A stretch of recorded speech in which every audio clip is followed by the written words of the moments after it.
एक बात कहूँ तुमसे, तुम मंदिर के सजावट के लिए तो बहुत खर्च करते हो और बहुत अच्छे से निर्देश देकर सब कुछ करवाते हो, लेकिन अगर ज़रा तुम मंदिर की सेवा स्वयं कर दो तो बात ही कुछ और होगा।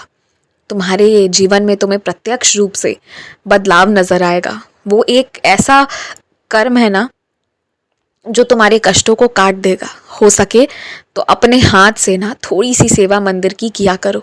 ज़रूरी नहीं है कि सुबह सुबह ही करो, रात को करो, शाम में करो, दोपहर करो, जब मौका मिले तब करो।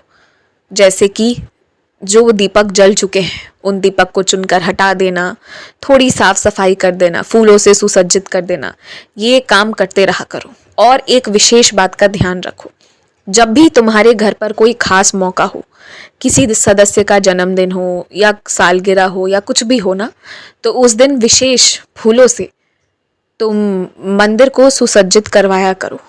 जितना तुमसे बन पड़े उतने में, पर ये ज़रूर करवाया करो। फूलों का सुसज्जित होने से बहुत महत्व है। तुम यहाँ जो भी करोगे ना, वो तुम्हारे संकट को काटेगा और तुम्हारे जीवन में वैसे ही फूलों की यानी खुशियों की सुगंध की बारिश करेगा। आज एक बात तुमसे कह रहा हूँ, तुम्हें कह क्या रहा हूँ, मैं तुम्हें कुछ सिखाना चाह रहा हूँ। और वो ये है ना कि जब भी किसी की निंदा हो रही हो, चुगली हो रही हो, तुम्हारा राय पूछा जाए तो सीधा एक ही जवाब दो कि मुझे इन सारी चीज़ों से बाहर रखो, मेरा इन बातों से कोई लेना देना नहीं है। तुम ये बात कहना शुरू कर दो। हो सकता है 10 बार सामने वाले को बुरा लगे और वो तुम्हें 2-4 बातें सुना जाए, और हो सकता है कि वो तुमसे ये भी कहे कि तुम्हारी ये आदत ठीक नहीं, तुम्हें अकेला कर देगी वगैरह वगैरह। लेकिन मैं तुमसे यही कहूँगा कि जहाँ चुगली या किसी की निंदा भरी बातें शुरू हो, तुम पहले ही कह दो कि मुझे नहीं करना ये सारी बातें, मुझे दूर रखो इन बातों से, इन विषयों से। ये कहना शुरू कर दो तो तुम देखो कि तुम्हारा ना लोगों के साथ रिश्ता ज़्यादा गहरा बनता चला जाएगा।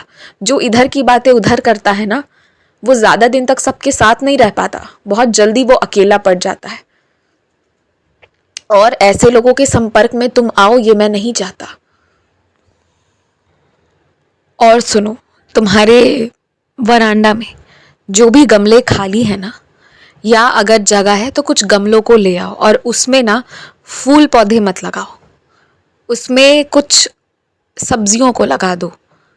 हो सके तो कुछ साग या ऐसे पत्तों को लगा दो जो बहुत ज़रूरी होता है खाने पीने के लिए। कुछ साग सब्जियों की तैयारी अपने ही द्वारा, अपने ही गमले में, अपने ही घर पर करके रखो।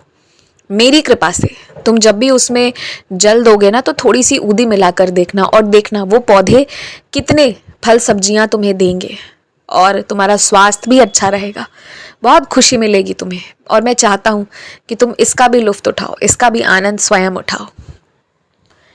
मंदिर से चप्पल चोरी हो गया, ये अपशकुन है या नहीं, शुभ है या अशुभ, इन विषयों पर ध्यान मत दो। अगर किसी ने तुम्हारे पुराने पहने हुए चप्पल को चोरी किया, या ये भी मान लो कि वो नए से दिखने वाले चप्पल थे, अच्छे थे, तब भी चोरी किया है ना, तो वो तुम्हारे चप्पल को चोरी कर रहा है तो उसके पाँव में निश्चित तकलीफ है, इसलिए उसने करा है।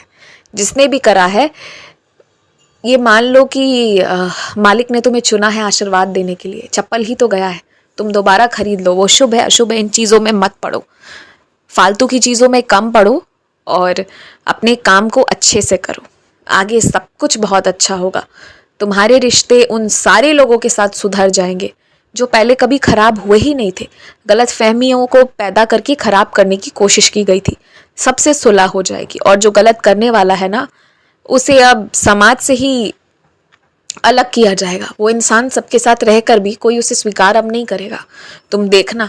और ये बहुत ज़रूरी है तुम्हारे समक्ष मुझे ये सिद्ध करना कि सच्चाई की जीत होती है, क्योंकि मैं ये देख पा रहा हूँ कि सदियों सदियों से सच्चाई का साथ देते देते तुम अब डगमगा रहे हो। तुम्हें लग रहा है कि सच्चाई में ताकत है या नहीं, तो ये मैं तुम्हारे सामने सिद्ध करके रख दूंगा। बस तुम अपने तरफ से कभी गलत मत रहना।